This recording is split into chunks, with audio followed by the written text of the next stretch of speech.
America दोस्त नहीं, मौका परस्त है। ईरान से लड़ाई इजराइल नहीं, अमेरिका लड़ रहा है। आज जो दुनिया में चल रहा है उसमें असली खिलाड़ी सामने नहीं बल्कि पर्दे के पीछे है। इजराइल और ईरान की लड़ाई असल में दो देशों की नहीं बल्कि अमेरिका के एजेंडे की पटकथा है। मेरी इस वीडियो से कुछ लोग नाराज दिखे कि मैंने कैसे ईरान की सलामती की बात कर दिया। आइए इस वीडियो में मैं बताता हूं क्या राज है। इजराइल केवल मोहरा है और निशाना है एक और देश जो अमेरिका को अपने नोक के नीचे रखता है। पहले ही स्पष्ट कर दूं, ईरान के कट्टरपंथ इस्लामिक आतंकवाद का मैं घोर विरोधी हूं। इस आतंक का अंत भी जरूरी है। और हां, अमेरिका को आतंकवाद से कोई नफरत नहीं। उसे फर्क सिर्फ इतना पड़ता है कि आतंकवादी उसकी जेब में है या जेब से बाहर है। सीरिया इसका बड़ा उदाहरण है। जिस आतंकवादी पर खुद इनाम रखा था उसी को प्रेसिडेंट बनाकर अमेरिका ने ताज पहनाया। यही उसकी नीति है। ईरान का अयातुल्ला खामेनी अमेरिका की नहीं सुनता। यही उसकी सबसे बड़ी गलती है।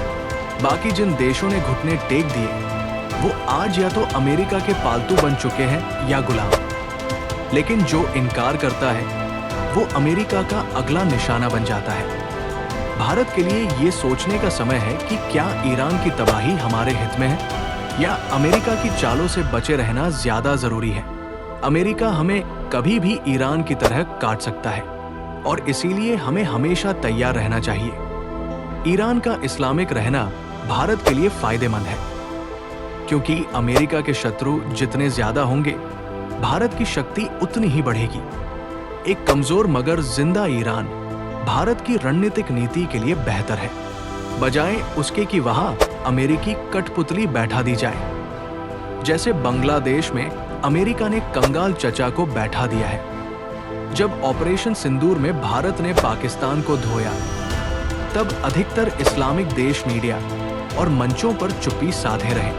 अमेरिका की तरह इनकी मीडिया ने भारत को नहीं कोसा। इससे साबित होता है कि इन देशों से सही कूटनीति की जा सकती है। पाकिस्तान को पूरी तरह से नष्ट करने के लिए भारत को ईरान, सऊदी अरब, यूएई जैसे देशों का समर्थन चाहिए, ना कि अमेरिका जैसे मौकापरस्त मित्र। आज पाकिस्तान अमेरिका के लिए वही है जो हड्डी में छिपा कैंसर होता है। काम का है पर खतरनाक भी है।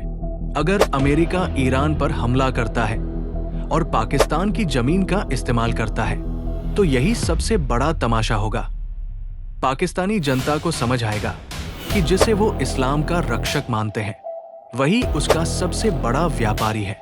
हमें एक मजबूत इजराइल चाहिए जो पाकिस्तान को कंट्रोल में रखे और एक गुस्सैल ईरान जो अमेरिका को लाल सागर में ही उलझा कर रखे। यही भारत की असली रणनीति होनी चाहिए। चुप रहकर सबको अपने में उलझाए रखना। ईरान कभी भारत का दुश्मन नहीं रहा, मगर अमेरिका के आने से वो जरूर भारत के सामने एक कठपुतली बन सकता है। ये मामला बहुत गंभीर है। हमें ये तय करना होगा कि ईरान की तबाही हमें मजबूत बनाएगी या अमेरिका की जकड़ मजबूत होगी। सोचिए, समझिए, क्योंकि आज की हर बमबारी में एक एजेंडा है और इस बार निशाना सिर्फ ईरान नहीं है। अगली बारी किसी भी देश की हो सकती है। जो ना कहने की हिम्मत रखता है अमेरिका के लिए वो बहुत बड़ा खतरा बन जाता है और अमेरिका उसे दबाने के लिए किसी भी हद तक जा सकता है। दोस्तों, अगर आपको ये वीडियो अच्छा लगे तो एक लाइक और एक सब्सक्राइब कर देना। जय हिंद, वंदे मातरम।